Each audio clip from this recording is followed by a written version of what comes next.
Assalamualaikum warahmatullahi wabarakatuh. Nama saya Miwa Hibrianini. Di sini saya akan menjelaskan tentang COVID-19 yang saat ini melanda Indonesia pada tahun 2020 kemarin dan sampai sekarang 2021. Virus COVID-19 ini pada awal munculnya di Cina, Wuhan, pada tahun 2019 kemarin. Para ahli profesor di Cina meneliti bahwa virus ini berasal dari 2012 yang menyerang para penambang dari Cina dan masuk ke Indonesia pada Maret 2020 kemarin. Virus COVID-19 ini sangat-sangat ditakuti oleh masyarakat sekitar dan sangat meresahkan untuk warga Indonesia. Banyak para tenaga medis yang gugur karena terkena penyakit ini dalam mengobati pasien yang terserang penyakit COVID-19 ini. Tidak hanya begitu, para rumah sakit juga terpaksa untuk mau menerima pasien COVID-19 ini. Mereka menyediakan ruangan karantina selama 3 bulan semenjak diumumkan kasus pertama COVID-19 pada bulan Maret 2020 oleh Presiden Joko Widodo. Pemerintah terus berupaya melakukan langkah-langkah mitigatif dan penanganan seoptimal agar virus ini tidak semakin menyebar dan membawa korban jiwa. Beragam pilihan kebijakan ditempuh untuk menghadang laju penyebaran melalui dari penerapan physical distancing hingga pembatasan sosial berskala besar atau yang disebut dengan PSBB. Di berbagai daerah yang terpetakan sebagai epicentrum penyebaran, pemerintah juga memberlakukan larangan mudik menjelang Hari Raya Idul Fitri. Terlepas dari berbagai opsi kebijakan yang telah ditempuh, pemerintah Indonesia seperti halnya pemerintah di negara lain belum bisa memprediksi secara akurat kapan pandemi COVID-19 ini dapat berakhir. Salah satu harapan terbesar agar pandemi ini bisa segera ditanggulangi adalah penemuan vaksin yang sedang diupayakan oleh berbagai ilmuwan di dunia. Namun demikian, yang disampaikan oleh World Health Organization (WHO), temuan vaksin diperkirakan paling cepat dapat terlaksana pada 2021, yaitu tahun sekarang. Hal ini berarti setidaknya sekitar tahun kemarin, seluruh masyarakat dunia, tidak kecuali Indonesia, harus membiasakan diri untuk hidup berdampingan dengan di era COVID-19 ini. Selama vaksin belum ditemukan, masyarakat diimbau untuk mematuhi peraturan yang telah dibuat oleh pemerintah dalam protokol kesehatan yang telah ditetapkan oleh pemerintah. Kondisi saat ini membawa pemerintah Indonesia pada pemahaman untuk menerapkan kebijakan new normal atau tatanan kehidupan normal seperti kehidupan baru di era pandemi COVID-19 ini. Responsif realitis terhadap eksistensi COVID-19 serta diperkuat dengan estimasi penemuan vaksin sebagai satu-satunya senjata untuk menanggulangi COVID-19 yang belum bisa ditemukan dalam waktu singkat karena masih dalam tahapan pengembangan dan pengujian di Badan MUI dan Badan POM. Pada era new normal ini akan diterapkan adaptasi kebiasaan baru dengan pola hidup yang akan menuntun pada terciptanya kehidupan dan perilaku baru selanjutnya.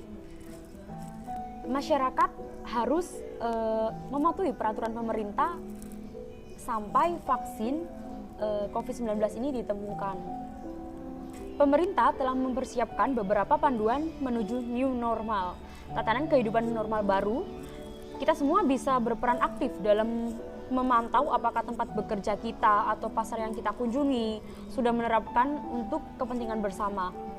Berikut beberapa panduan yang telah dilakukan pemerintah, antara lain, yang pertama, panduan adaptasi kebiasaan baru di tempat kerja, perkantoran, dan industri. Panduan di tempat kerja mengacu pada Permenkes nomor HK01-07-Menkes-328-2020 tentang panduan pencegahan dan pengendalian COVID-19 di tempat kerja, perkantoran, dan industri dalam mendukung keberlangsungan usaha pada situasi pandemi. Berikut beberapa adaptasi kebiasaan baru di tempat kerja yang diterapkan. Yang pertama, pintu masuk kerja harus melakukan pengukuran suhu badan dengan menggunakan termometer.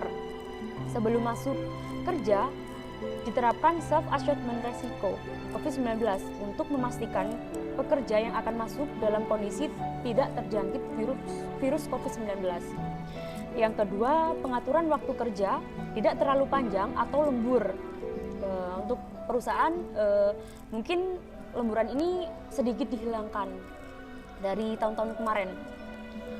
Pengaturan waktu kerja tidak terlalu panjang atau lembur yang akan mengakibatkan pekerjaan kurangnya waktu untuk beristirahat yang dapat menyebabkan penurunan metabolisme tubuh.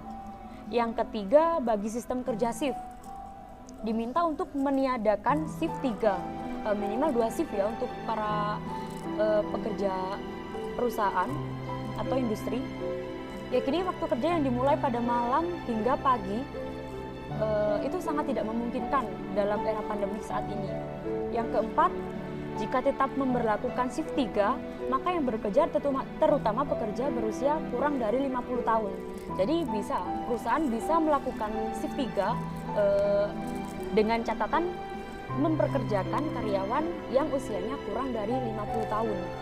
Yang enam, mengatur asupan nutrisi makanan yang diberikan oleh tempat kerja, seperti memperbanyak buah-buahan dan sebagian untuk membantu mempertahankan daya tubuh kinerja pada perusahaan tersebut. Jika memungkinkan, pemimpin pekerjaan dapat memberikan suplemen berupa vitamin C atau vitamin-vitamin lainnya untuk mencegah melebarnya COVID-19 ini. Selanjutnya, perusahaan harus memfasilitasi tempat kerja yang aman dan sehat dengan cara yang pertama, memastikan kebersihan tempat kerja. Yang kedua, menyediakan lebih banyak sarana cuci tangan dengan sabun dan air mengalir. Yang ketiga, memberikan petunjuk lokasi sarana cuci tangan. Yang keempat, memasang poster edukasi cara mencuci tangan dengan baik. Yang kelima, menyediakan hand sanitizer dengan konsentrasi alkohol minimal 70%.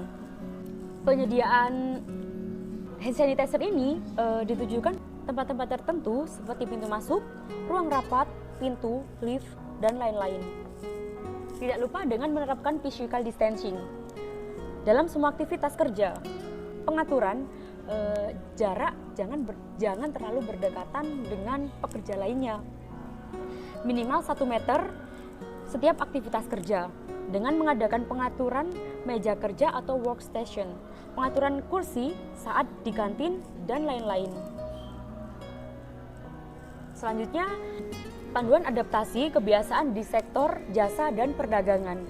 Aturan adaptasi kebiasaan baru bagi penyelenggara sektor jasa dan perdagangan diatur dalam Surat Edaran Menteri Kesehatan nomor HK 0201/Menkes 335/2020 tentang protokol penjagaan penularan COVID-19 di tempat kerja sektor jasa atau perdagangan area publik dalam mendukung keberlangsungan usaha. Masyarakat umum juga perlu mengetahui protokol ini untuk pentingnya mengetahui karena masyarakat juga dapat melihat apakah penyelenggara jasa telah menerapkan aturan penjagaan penularan COVID-19 berdasarkan surat edaran aturan new normal. Berikut beberapa adaptasi kebiasaan baru di sektor jasa dan perdagangan yang diterapkan oleh Pemkes tersebut. Yang pertama, bagi penyelenggara atau pelaku usaha sektor jasa dan perdagangan. Yang pertama, melakukan pembersihan dan desinfektan secara berkala di area kerja dan area publik. Yang kedua, menyediakan fasilitas cuci tangan. Yang ketiga, memastikan pekerja memahami perlindungan diri dari penularan COVID-19 seperti memakai face shield, APD, dan lain-lain. Kalau APD memang nggak mungkin ya, mungkin pakai face shield atau yang pastinya memakai masker, jangan lupa. Yang kelima, mewajibkan pekerja dan pengunjung menggunakan masker. Para pengunjung yang berkunjung ke tempat usaha sektor ataupun perdagangan ini wajib memakai masker dan sebelum masuk ke area tersebut memakai hand sanitizer atau bercuci tangan terlebih dahulu. Selanjutnya bagi konsumen dan pelanggan. Yang pertama, selalu menggunakan masker selama berada di area publik. Jaga kebersihan tangan dengan sering mencuci tangan dengan sabun di air yang mengalir. Yang ketiga, hindari menyentuh area wajah seperti mata, hidung, dan mulut. Yang keempat, tetap memperhatikan jaga jarak physical distancing minimal 1 meter dengan orang lain. Dampak COVID-19 pada pendidikan di Indonesia, sekolah, keterampilan, dan proses pembelajaran. Penutupan sementara lembaga pendidikan sebagai upaya penahanan penyebaran COVID-19 di seluruh dunia berdampak pada jutaan pelajar. Tidak kecuali di Indonesia, gangguan dalam proses belajar langsung antara siswa dan guru dan pembatalan penilaian belajar berdampak pada psikologis anak didik dan menurunnya kualitas keterampilan murid. Beban ini merupakan tanggung jawab semua elemen pendidikan, khususnya negara dalam memfasilitasi kelangsungan sekolah bagi semua stakeholder pendidikan guna melakukan pembelajaran jarak jauh, seperti pembelajaran online, WFH, dan lain-lain. Bagaimana mestinya Indonesia merencanakan, mempersiapkan, dan mengatasi pemulihan COVID-19 untuk menekan kerugian dunia pendidikan di masa mendatang. Praktik pendidikan daring online learning dilakukan oleh berbagai tindakan jenjang pendidikan sejak SD, SMP, dan SMA hingga perguruan tinggi. Tidak ada aktivitas lagi pembelajaran di ruang kelas atau tatap muka dengan guru. Sebagaimana lazimnya dilakukan oleh tenaga pendidik, guru maupun dosen, langkah yang tepat namun tanpa persiapan yang memadai. Akibatnya banyak tenaga pendidik gagap menghadapi perubahan drastis ini. Sementara itu, praktis tidak ada cara lain untuk meminimalisir penyebaran COVID-19 ini selain dengan membatasi perjumpaan manusia dalam jumlah yang banyak. Pemerintah pun membatasi pertemuan maksimal 30-40 orang, itu pun dengan protokol kesehatan yang sangat ketat. Penggunaan masker, menjaga jarak, physical distancing 1 meter, mencuci tangan dengan memakai sabun. Hal ini didasarkan pada pendapatan para ahli kesehatan di seluruh dunia setelah mereka melakukan riset bagaimana memutuskan mata rantai COVID-19. Kegagapan pendidikan daring, sepertinya arena sekolah sebagai ruang belajar, mengajar antara murid dengan guru, mahasiswa dengan dosen, dan pada akhirnya dilarang dilakukan. Sebagai gantinya, yakini pembelajaran secara daring, online. Perubahan sangat cepat ini tanpa diiringi dengan persiapan yang memadai sebelumnya mengakibatkan banyak kegagapan dalam menghadapi situasi seperti ini. Hal ini diakui oleh Menteri Pendidikan dan Kebudayaan Nadiem Makarim. Nadiem berpendapat, kita harus jujur, proses adaptasi ke online learning juga sangat sulit. Paling tidak masih ada pembelajaran terjadi daripada sama sekali para siswa ini tidak diberi materi atau tidak belajar. Statement pelipur lara, ketimbang langkah cepat menyiapkan infrastruktur, sayangnya hingga memasuki tahun ajaran baru belum nampak gerak revolusioner dari Menteri Pendidikan dan Kebudayaan, namun jajaran kementeriannya dalam menyiapkan sarana prasarana pembelajaran daring.